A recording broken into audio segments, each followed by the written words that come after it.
Does your MP care whether you live or die? On Friday, the 20th of October, Andrew Bridgen took what is believed to be the first parliamentary debate in the world on excess deaths. Now, numerous countries are grappling with a period of unexpected excess mortality that has continued beyond the pandemic chapter, and it seems that no one wants to talk about it. It took an obscene amount of effort and more than 20 rejections to even be allowed to raise this topic in Parliament, but at last the session was secured and scheduled for Friday the 20th of October. Now, why was this debate so important? Well, excess deaths during the first year or so of any pandemic would normally be above the baseline, but you would expect to see that trend out over time and begin to decline. However, we've now experienced more excess deaths since mid-2021 than the whole of 2020. Brits have continued to die at the same accelerated rate as during the first 2 years of COVID.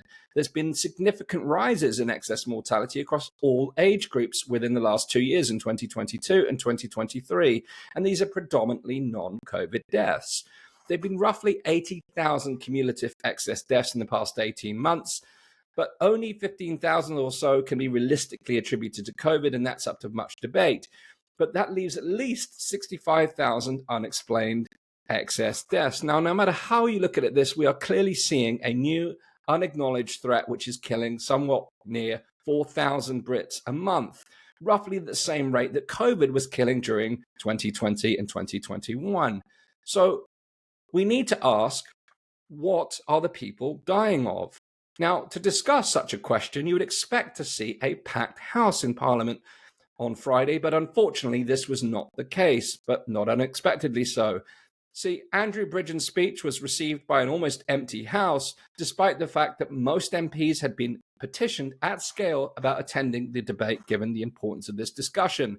Now, this much vexed subject has generally been ignored by the majority of MPs and indeed the mainstream media.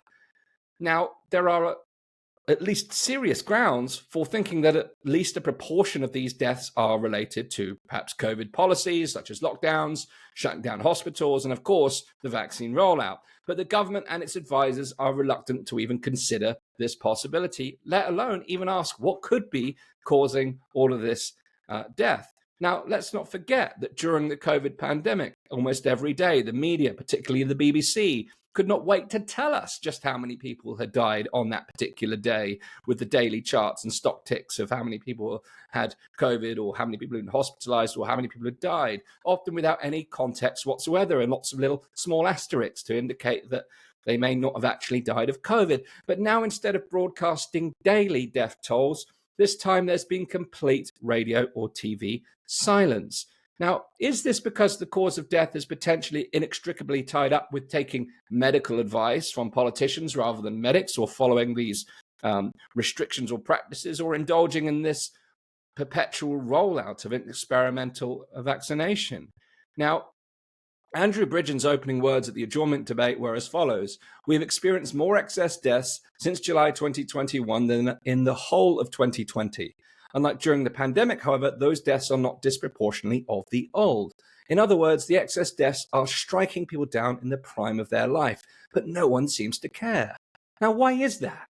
Now, looking at the data around this, just looking at, in fact, just the official government data for deaths in England and Wales between 2010 and 2022, the former BlackRock portfolio manager Edward Dowd and his partners at Finance Technologies found that excess death rates from cardiovascular diseases were up 13% in 2020, 30% in 2021, and 44% in 2022, which represents an over 40% jump over the time period, going from 8 per 100,000 in 2019 to 11 per 100,000 in 2022.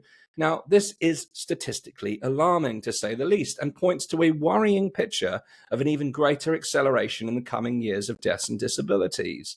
Now, we've seen this as predominantly impacting those in the prime of their life, as it's been stated, affecting younger people. There's been somewhat 16% excess deaths within heart failure, and a step change increase in the cardiac arrest calls after the vaccine rollout. Now, are these signs all pointing in one particular direction? Well, surely we need to start asking questions about this, and many of us have been asking questions for many, many months, and in fact years now. Now, Andrew Bridgen, within the course of his speech, highlighted many similar patterns across the world and concluded that the prime suspect must be something that was introduced to the population as a whole, something novel. The prime hypothesis must be the experimental COVID-19 vaccines, according to Bridgen. Now, he went on to outline the fraud and misrepresentation within the vaccine trials and concluded by stating that it is high time that these experimental vaccines were suspended with a full investigation into the harm that they have caused. Now, this might well be the first debate on the issue, but it certainly won't be the last. But it's really important now that we start to ask these bigger questions. Why is excess mortality continuing to pervade? Why is it Why is it continuing to rise? Why is this impacting younger working age people? And why are some of those symptoms the same no matter where you turn in the world?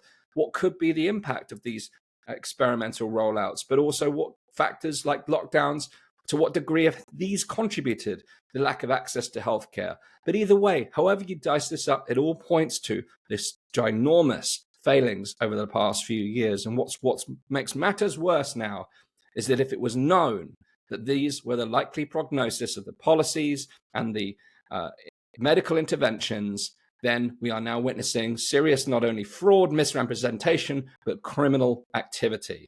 So where will this go from here? Who will know? But time will only tell. And it's important that we continue to drive this forward. Andrew Bridgen finished by calling for a 3-hour debate on the issue, and I really hope that he secures that. Now, in other good news, tomorrow Andrew Bridgen is taking a 10-minute rule bill or motion to the House of Parliament once again, and this time to prevent ceding powers to the WHO in the new international health regulations and the post-pandemic accord. So the motion is moving forward. There are things happening. When I say the motion, there are things in motion. I'm not saying that Bridgen's motion is moving forward. It's yet to be announced. But this was a landmark situation on Friday. Sadly, I couldn't be there at Parliament, but there was a huge public gallery.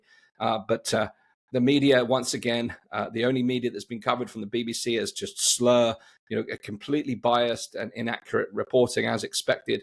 But to me, it just feels like now the politicians and the media outlets are covering their backs for the mistakes and the fraud that has undertaken over the last 3 years. So it's really critical now that we continue the fight to get truth and justice. And well done to Andrew Bridgen for taking that mantle on in Parliament. But who will support him? Where were those other outspoken voices that took to the table during the course of COVID? Where were those voices that stood against lockdowns and restrictions, albeit the few? Where are they now when we need them most? So continue to put pressure on your MPs, get your local data, look at the local excess mortality in your area, send it to your MP and say, why aren't you asking questions? Do you not care whether the people in our area live or die? Does your MP care whether you live or die? It's time to ask the questions. Thanks for tuning in. My name is Astin-Gregory. This is the Pandemic Podcast, and together we will continue to question everything.